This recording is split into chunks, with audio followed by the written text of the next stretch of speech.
They've got a new album, Tempest, due on the 28th of next month, Eye of the Storm by Skerryvore. They'll be touring the whole of the UK throughout this month, May, and then back again November and December.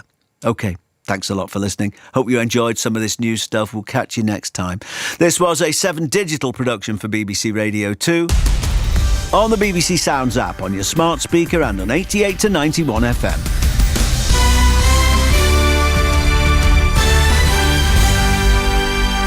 BBC News at 10 o'clock. This is Anthony Birchley. Downing Street has described criticism of the government's asylum plans by Gary Lineker as not acceptable and disappointing. The Match of the Day host tweeted last night that the language used in setting out the proposals was not dissimilar to that used in Germany in the 1930s. The BBC said it would have a frank conversation with him about those comments. Employees of the corporation have to follow strict impartiality guidelines on social media. Stuart Rowson is a former BBC executive and thinks audiences can see a difference between the sports presenter and a journalist. If we were to ask the public the question of, does whatever Gary Lineker say reflect the BBC's sort of impartial position, I think sometimes we kind of have to give the great British public a little bit more respect about being able to spot the difference. But I don't fundamentally think that it impacts BBC impartiality or its position, really. A 14-year-old boy has been given a 12-month referral order and a 5-year driving ban for causing the death of a woman while illegally riding an electric scooter. Linda Davis, who was 71, died after she was knocked to the ground on a pavement in Nottinghamshire last June. Police in Georgia are using tear gas, water cannon and stun grenades to disperse thousands of protesters who've surrounded Parliament. It's the second day of demonstrations in opposition to a draft law that would label many media outlets and rights groups as foreign agents.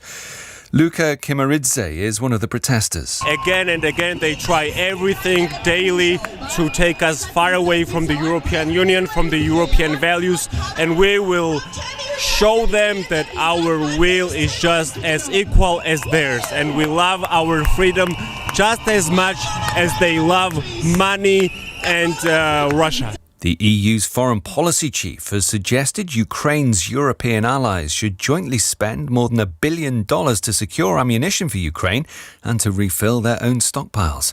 Josep Borrell was speaking after a meeting of EU defence ministers in Stockholm. Mr. Borrell said it was vital Ukraine didn't lose its fight against the Russian invasion. To win the peace, Ukraine needs to win the war. And the Ukrainian armed forces need our continuing support, in particular, and this was the core discussion today, on artillery ammunition. A Japanese scientist says he could have made a major breakthrough that will help with human fertility treatment. Professor Katsuhiko Hayashi from Osaka University told a meeting in London he's created eggs from the cells of male mice after changing chromosomes from male to female. He believes the development could eventually lead to male couples having children that are genetically related to both of them.